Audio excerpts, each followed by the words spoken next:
Hey, aloha mai kako, Kiolama Tengan here, introducing the first module, the Introduction to Quantum Wizardry, the Art and Science of Applied Intuition. Now, this is going to be an 18-month course that goes through all different types of experiences, everything from large group to semi-private to private coaching, also going into everything from a weekend online retreat to a mastermind group facilitated to bring forth that aspect of collective intelligence. And so I'm really excited to share all of this with you and just give a brief context about what all this is, why it's so important to me, and how it can really help you. So let's get started. I'd like to start off with a brief quote to really create a container for what it is that we're really going to be diving into.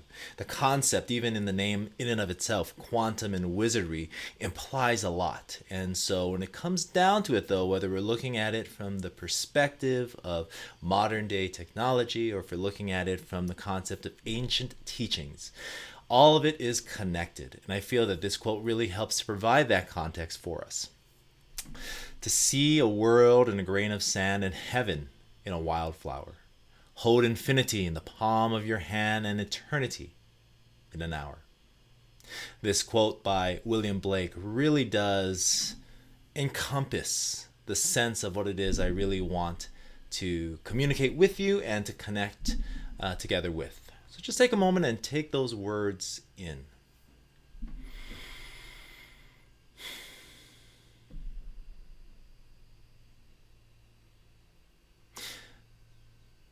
It's curious to think about, this period when it was written in the 1800s, how a person can really contemplate this level and depth of connectivity. Yet this is not something that is unknown to us. This is something that has been kept by the wisdom keepers ages past, whether we're looking at indigenous wisdom keepers or those who have created tomes and texts of this and sharing that knowledge more broadly. And so as we look at this, though, there really is a lot to be said about the relationships that we have internally within and those with those around us. This concept of oneness means that we are all connected. And when we come back to this magical space, what is it that we're able to create? Well, let's find out. So in this presentation today, I'm going to be talking about a few different things. Talking about this concept of quantum wizardry, sharing some stories about how it really helped me in my life.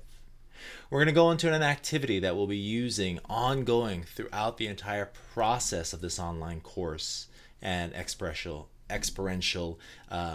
teachings. We're also going to go into a little bit about who I am and why is it that I have anything really relevant to share with you. Going a little further into what is this concept of quantum wizardry and how we can actually utilize it in our everyday lives. Then, where you can learn more about all of this. And then, if you have any questions, then let's talk. You're free to shoot me a message. I'll provide my contact information at the end of this presentation today. So, who I am? Well, I'm a father. I am a wizard. I am a person who really is dedicated to investigating these great mysteries. And how can these deep and relevant learnings provide value in our everyday life? Well, how it really has helped me has been more than I can even express. At a point in life where I was really ready to create a family, I found out that I'm not actually technically able to have children. Now, for someone who grew up in a broken home, who always wanted to be a part of a family, to belong, to create something beautiful within this context, this was a pretty big deal. And so, as I found this out from a fertility clinic here locally in Hawaii, I realized I had choices to make. Now, at this point, 2014, I had already done a good amount in terms of personal development. I had started to look at things in terms of Hebrew mysticism, looked at things in terms of shamanism, and I was just very curious about the nature of consciousness, awareness, and reality. And so at this point, it was pivotal because then I had a choice to make. Do I take that belief, that energy, that attention, and do I place it into something outside of myself? Or do I instead look at how I can cultivate this within? And so I chose the latter of those two. And I deep dove into studies of the occult sciences, of things related to like the secret, the teachings behind it, and started to really apply this in my life. And so, quite simply, I had a very specific vision, and that was tied to my intention, which then helped to fuel and direct my attention. And so every day, I'd wake up in the morning, I'd realize that I'm awake, and I'd go into a very specific vision. And this vision was so visceral, it was so real, and it was so raw with just emotion that I could not help but feel the sensation of it coming closer and closer and closer. And again, this was about bringing a child into the world. Now, on average, it's something like men have whatever it is, 400 million sperm cells per unit. And I had a whopping 10,000. And so the probability of creating a life was still there, though it was, I guess, from the perspective of Western medical sciences, near impossible. Yeah, there was a possibility. And so I invested in myself. I poured that energy into this vision in the morning, living as if it had already happened, feeling just the love, the gratitude, the adoration in each and every moment for this being a reality for us. And so this was, April of 2014. And then by August of that same year, we had conceived our first child. And the same process, though, a little adjusted 3 years later, helped to bring our second child into the world. And obviously that wasn't just me. There was two of us in terms of that whole process. Yet really the application of these highly functional skill sets, going in from beyond what I could see with my eyes and go into a place of belief, what I knew within my very body, was something that really kickstarted this merger of these ancient teachings and modern day technologies, which is more or less what we have today in the whole course of quantum wizardry. So I apply this in my everyday life even today. Again, as a father, I'm primarily with our boys, and we have fun. They remind me of how to play, how to enjoy each moment, and how to just be very mindful of what's happening in the here and now. That aspect of full-time dadding basically also really goes well with this concept of quantum wizardry, as I apply this in my everyday life too, whether it be coaching or teaching, facilitating experiences, or doing some deep inner work on my own. All in all, though, these things really give us a language, a way to deeper connect, and then to better relate in how we engage not just the world around us, really the world within. And this is a very important distinction to make, because back to our quote from William Blake, there is an interconnectivity in all things. And when we acknowledge this, we have the capacity to not just transform the world within, we can apply this to the world around us as well. And that really is what all of this leads into, is the concept of how is it that we realize together this collective legacy through our own personal genius. And I'll talk more about all of that in a bit. Before we get to that, though, I want to start off with a brief exercise. So I invite you right now to put down whatever you have in your hands, to make yourself comfortable, and to close your eyes. And just breathe for a moment. We spend so much time in our bodies, yet we are often unaware of what it is we are embodying. And so I invite you right now just to breathe normally, to breathe naturally. just to allow yourself to feel the sensation of breath. Notice where within your body you're breathing into.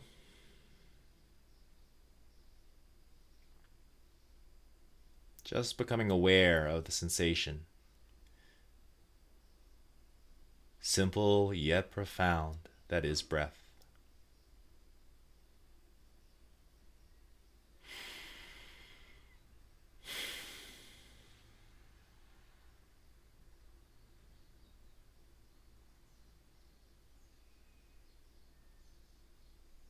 And when ready, please feel free to again open your eyes now to once more engage the world around you. All right, how are you feeling? Well, it's great to just take a moment before we continue, sort of a pause before we proceed. And as we proceed now, I'm going to talk a little bit more of this quantum aspect of the quantum wizardry. So, a number of years back, I had met a gentleman at a quantum medicine conference, and this is probably 2009, 2010. And we just connected. We had done an exercise together and we just hit it off. And at the time, I wasn't in a place nor space where I was really interested in terms of what he was talking about, let alone even begin to comprehend what it meant. However, years later, then we reconnected and I really dove deeply into this concept of what's called quantum morphogenetic physics. And so at that time, I had dove already pretty deeply into everything from esotericism, as well as ceremonial magic, so on and so forth, which I'll talk about in a bit. However, I had come across things in terms of quantum physics that I was really interested by, going into things around like string theory, as well as, larger scaled models of reality. And that came everything in terms of where we see within the Western medical sciences, as well as within the Vedas. I got really into like creation myths, stories, and concepts.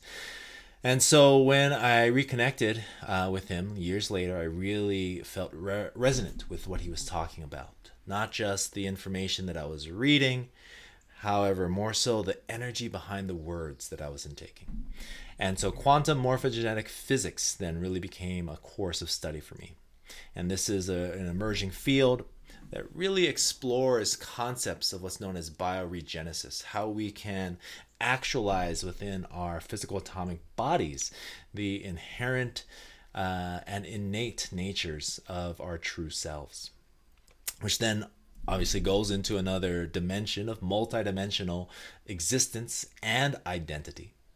Goes into aspects in terms of universal law and conscious abilities that we have the capacity to realize for ourselves, and how our perspective can ultimately create reality. Now, all of this sounds great, yet where do we actually see this in our everyday lives?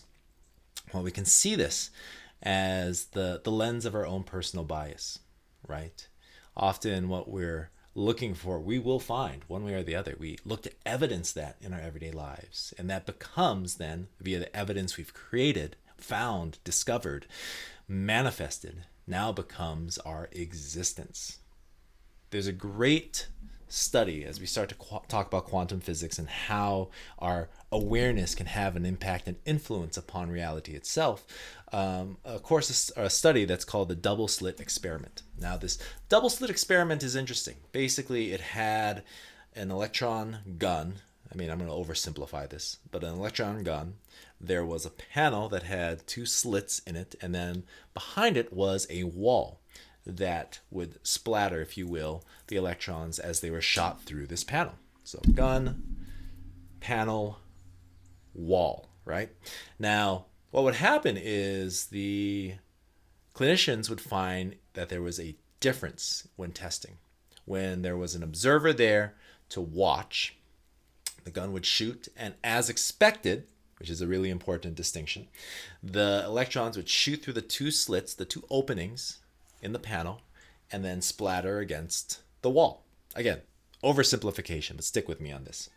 Now, what they would observe after the fact is a certain pattern with the observer, but then also without an observer. When there was no observer, then you would have the same gun shooting through the panel, and instead of doing what was expected, there would be large splatter marks across the length of the wall. It was hitting not just in a linear shot, it was hitting in a wave. So then this brings up a whole concept of, at the subatomic level, what's happening when our own biases, the lens of our emotions and life's experiences, impact and influence the very subatomic particles of our reality. Because left unobserved, right, the double slit experiment showed that there is a wave. Pure potentiality exists, except when we bring our own bias into the equation. And so this brings a really interesting concept, because if our perspective, if expectation is a matter of perspective, and perspective is what is created by our perception, then what happens when we broaden our perception? And how does that influence our perspective? And what happens when we let go of expectations and just allow things to unfold? Well, people have been talking about this for ages. We talk about the concept of wizardry. For me, it is being able to behold the wisdom inherent in all things. Now, there's a process to that though, right? I just was talking about how do we broaden our perception to then expand our perspective. Well, when we look at the concept of wizardry, it is effectively, if you look at the actual word itself, comes from the subword of wise. And wise talks about learning, cunning, so on and so forth. But really it comes back to its root, which is weed. And that talks about to know. If we look at this throughout all cultures, there are these wisdom keepers. Whether we're looking at them as medicine men or kahuna, if we're looking at them as Egyptian priests or shaman, I mean, there are keepers who are able to do exactly that. They can broaden that perception to expand perspective. Now, if we leave it just at that, though, it can get a little disorienting and highly disruptive. And so we want to have a way that we can safely explore this. And that's where things like ceremony and ritual comes into play. For myself, I deep dove after my first ayahuasca experience, though it had started before that, but definitely afterwards. 2013, deep dove in everything from the occult sciences, again, to esotericism, ceremonial magic, shamanistic practices. I mean, I went through everything from Gnostic studies to Christian mysteries to the Vedas to the I Ching, and I was just looking at the commonality of all of these, not exoteric things that are out in the public, more so things that are hidden deep within these teachings, and looking at what were some of the commonalities that existed. Not going then through, as I mentioned, with quantum physics, but then also going into things like psychology and parapsychology. I got really interested in psychic abilities and intuitive capacity. And what does that even mean? And what are the actual structures that exist with this? And how can we utilize this and leverage these innate, natural, and organic abilities that each and every one of us have? Ultimately, though, it came into a direct cognitive knowing, or a deep inner knowing.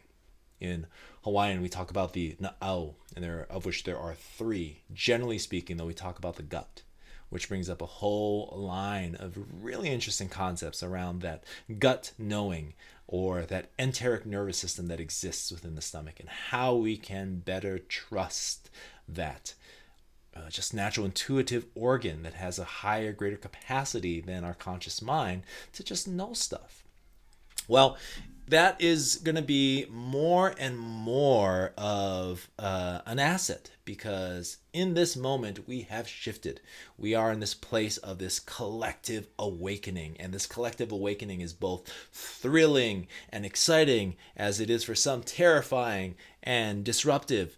At the same time, it does not have to be mutually exclusive in this broad, big, beautiful place of oneness. And so, this collective awakening, there is a process. And what quantum wizardry looks to do, if we're looking at that, then that quantum in terms of this larger scale connection at this deep subatomic level, as well as how do we utilize that then to also connect with this intuitive and innate knowing and this process that we can better know. Well, it's happening anyway, right? So this collective awakening goes through, it's a process. It's a process that ultimately, very much like the concept and the metaphor of an awakening, many people have been sleeping, have just not been aware, conscious, and attentive to what's been going on within, and also to a certain degree with what's happening around us. And so what we are awakening to, what we are becoming aware of, is indeed the process that we're going through, of which there are 4 parts and pieces. And the quantum wizardry course basically takes us through this so that we can move with ease, grace, and as much as possible effortlessness through our own awakening process.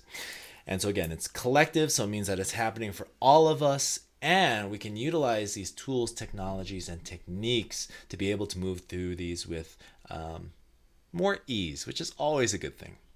So the first part is really coming into this place of an initiation, right? We go through usually an abrupt change. Something has shifted. It hasn't just happened. Usually, though, it takes a big event for things for us to change. It's ongoing, and it happens, and it builds, much like a pressure cooker. It continues to build and build and build, and then it kind of explodes, right? And then we have an abrupt change in worldview and life circumstance. Now, when that happens, that takes us into the next stage, which is a reckoning. We have choices to make, and these choices that we have to make are clear to us now. It takes us, though, to choose in, to choose out, to then either move forward into the emergence or back into more initiations, which, trust me, it's a thing. So we choose to do and be different, and all of a sudden we are doing and being different. This third stage then of the emergence allows these other aspects of ourselves, creativity, emotions, softness, strength, whatever that is for you, to then start to come up for us. And as we get into this stage, then the more that we choose into this rather than quote unquote that, the more we continue to deepen our experience of ourselves. And that's a beautiful thing.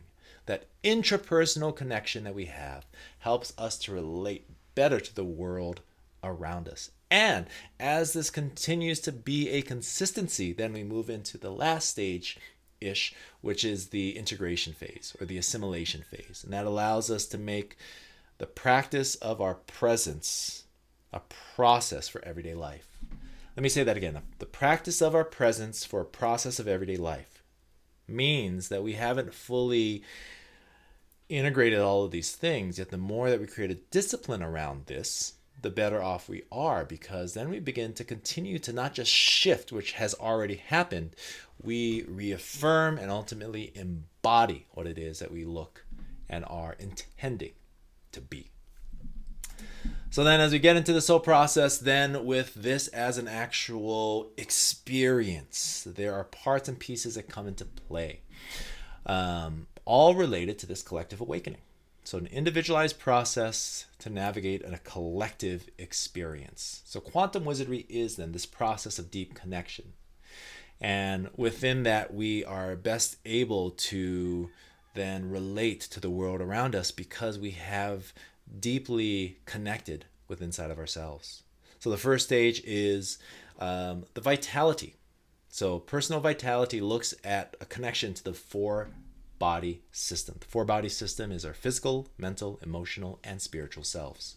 There are definitely parts and pieces to all of this. However, what this allows us to do is to more deeply connect with who we are, our intrapersonal connection. Next, then, we go into an expression of our genius. Now, the genius is the fullest expression of the four-body system. What that is that takes in our physical or our transferable skills, the skills we've developed in just being here now in our lives.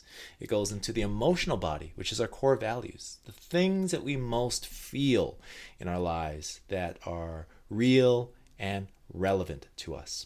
Goes into our mental body system, which then looks at our intuitive talents. Now, this is a super cool part because then we get connected to our superpowers, which is an amazing thing, which I'll talk a little bit more about in a bit, as well as our energetic patterns. These are the impulses, the energies, the models of being that we bring into the world itself. Now, as we go through all of that, then we also go into, inevitably, as a natural expression of our genius, is our legacy. This is our calling. This is what we are here, we're here to be, to experience, yet here is something that we are capable of bringing into the world. And as such, it's usually something massive. I don't know if you've ever tried to move a bed by yourself, but that can take a whole lot of effort. We might be able to do it, but there's a cost. And so inevitably, when we get into our genius, the natural expression is our legacy, and from our legacy then requires a collective. And these are the people that will help us to move that couch, bed, boat, whatever it is, and best serve in terms of that support. And we ourselves also help to support others in their legacy by being a part of their collective. Now, we're going to go through all of this, and I'll overview this at the end in terms of what that looks like within the concept and context of quantum wizardry. First of all, I want to just do a really side tangent because this idea of the mental body system, of our intuitive talents, is really very interesting. And I feel like as we come into this period, this is a really great thing to talk about in terms of the art and science of applied intuition, because those intuitive abilities is ultimately what we are here to do. Let me say that again. Our intuitive abilities is ultimately what we are here to do. Now, I say these are intuitive talents because rather than gifts which have just been bestowed upon us, these are things that we've actually worked to develop in our lives and have incarnated into so that we can best bring this into the world. Now, kinesthetic talents, that's all about the body. Whether we're talking about like high athleticism, Olympic athletes, Tibetan monks, things of that nature, or being in body and moving through the material world. So people who have material success, where that just kind of comes easy, as well as people who are able to do things that are simply almost unthinkable in terms of physicality, have a high and probably primary kinesthetic talent. Now, I say primary because we have those four quadrants of our physical body, kinesthetic, our mental body, psychic, our emotional body, empathic, and our spiritual body, energetic. And of these, we can have them arranged in our primary, secondary, tertiary, and quaternary. And so as we look at this in terms of quantum wizardry, we focus on the top two in terms of that being what it is you're here to do as we continue to strengthen and bolster those bottom portions. And those top bottom is not the best way to say it. Areas of greatest connectivity, areas of more opportunity to connect. So kinesthetic talents is all about that. It is physicality and material world.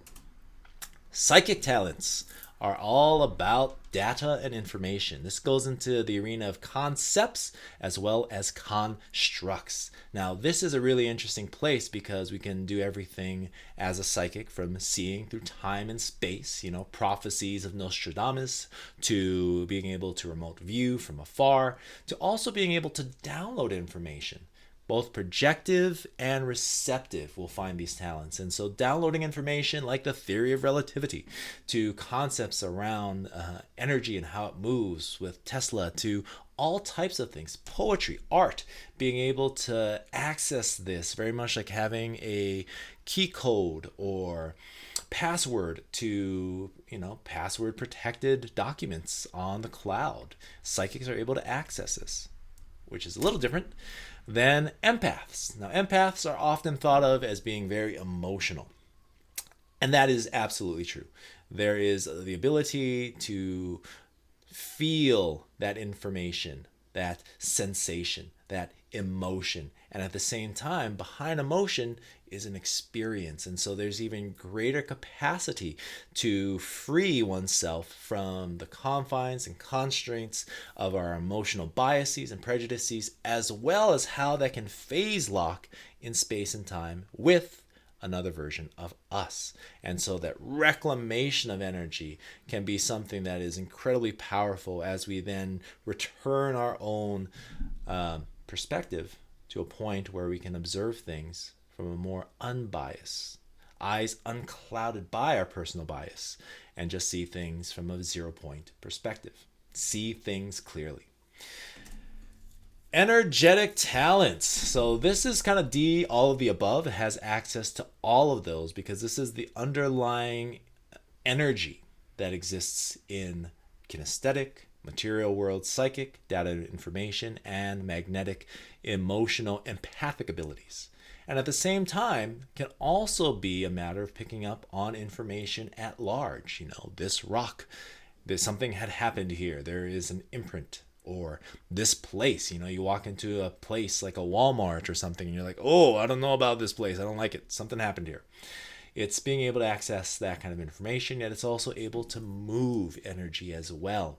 Things that we identify with like Reiki practitioners or energy practitioners, Qigong, mana, however that is that we identify it, and being able to influence the movement of energy in and of itself. Now, this is something we're going to be going into after our first stage as we really look at genius moving through vitality. But let me talk a little bit about those flows. So, as we look at this then in terms of quantum wizardry as an actual experience, the first part we're going to look at is a matter of vitality. So vitality looks at a 3-month period, and that really gets our body into a place where it is in the most open space to do this kind of work. We connect and balance the 4-body system, which is incredibly important because one of the things about all of this is that most of us are stressed, and that stress has an effect upon us. In fact, when we're talking about intuition, intuition is in the opposite direction of stress. And so I would say that when we are in a stressed state, it is difficult to ascertain accurate intuitive information, let alone calm the frick down. And so this first stage, 3-month period,